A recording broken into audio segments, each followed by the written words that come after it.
Morning, guys.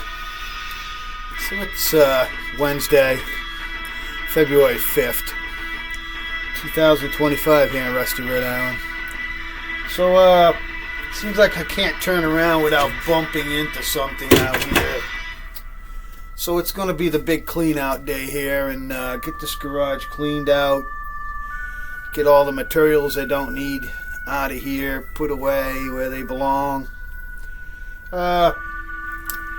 I want to get started back on the van truck. I want to try to get started on the pinstriping. That's going to be my next mission. You know, when I don't know about you guys, if I try to plan too much ahead, it seems like it becomes overwhelming. So I'm going to pick up small bits at a time and get back on this.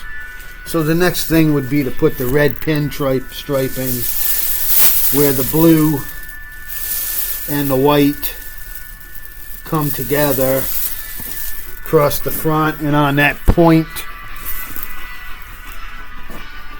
Once I get that pinstriping on, it needs a good cleanup and I'll be ready to shoot clear. I got to figure out a way to shoot clear on this thing without getting it full of dust. I mean, my garage is just, no doubt about it, my garage is just a dusty hole, so it's difficult to shoot something in here and not get dust in it. I was looking online at some of those spray booths, that they're plastic spray booths that you can kind of blow up. I don't know. So here's what's left of the couch. That's all the wood framing that still has bits of material stuck to it. But I'm going to chop it down small and get it up into the wood stove while I'm burning and just burn off slow. Take this tent down because we got snow coming tomorrow, so I got to take the tent down. A lot of little things I had to do. I did the tires on the truck this morning. The snowplow is doing good. Did good in the last storm. Only problem I had was, like I said, that hose blew. So I drilled a hole, and you can see that screwdriver handle kind of stuck in that triangle area, and that goes all the way through this frame here. So now this can't turn. Most of the time when I'm working with this, I'm dragging the blade backwards. I back blade everything, and the reason being is if I try to push it, I end up taking all the gravel out of my driveway down into the grass. So what I do is I back blade the whole driveway down. So I just pull up to the garage, drop the blade, and I back all the way down to the street down there. And then I just push it off onto the corner. You can still see a small pile of snow down there on the corner. And a bit of sod. And that'll get cleaned up in the spring. Took this out through the snowstorm the other day. The only thing I have a problem with is snow gets built up under the visor and then it hits the top of the wipers. Because I don't have a decent defroster system. That's something I'm going to work on in the future. I told you my little electric gun burned out. So I don't know if I want to go electric or just hook up ductwork from the regular heater. Because it just blows on the floor. It doesn't push it up that much to the defrost. Here's what it is. I don't drive out that much in the snow. Being retired, Christ, I look how much, you know how much gas I've used in the last couple of months? About $5. I haven't been anywhere. I've been hanging around here.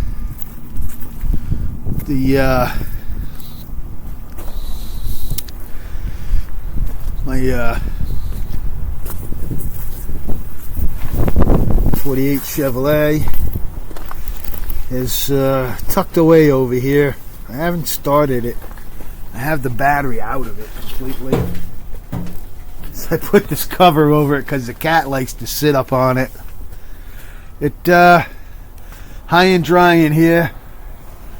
No leaks since I put that roof on. If you guys don't know, I got a call from my brother to go help take down my aunt's swimming pool, above ground swimming pool.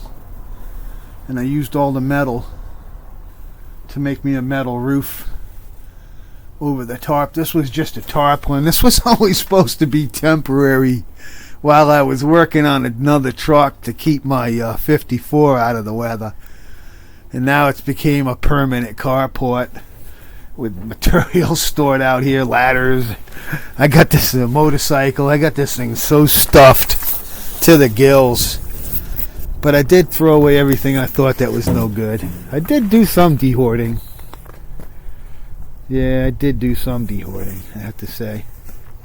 Probably not enough, though. I love it when all this stuff just dies back. These pricker bushes are like natural barbed wire. Nobody's coming through this backside of my property. I like to grow them all the way around the back of my property. And again, it works for deterrent because nobody's going to be cutting through here. I read in, I guess the thorns, the rose bushes and stuff, people would plant those around windows to keep people away from the windows. Yeah, my tires were down to almost 32 pounds. And I keep them pumped up to 45 in the front. So they lost a little air. So that's the tour around Sousaville. That tarp, I say this 100 times, I know, but I'm amazed how warm it gets when the sun hits that tarp, how warm it gets in this little area. Plus you're out of the wind, you know what I mean? But it's just amazing. I know you can't feel it, but take my word for it. When I walk in here, it's a lot warmer. Even warmer than when I walk in the garage. Alright, guys. That's the 5-cent tour. Out from Rusty, Rhode Island. See y'all on Bad Chad.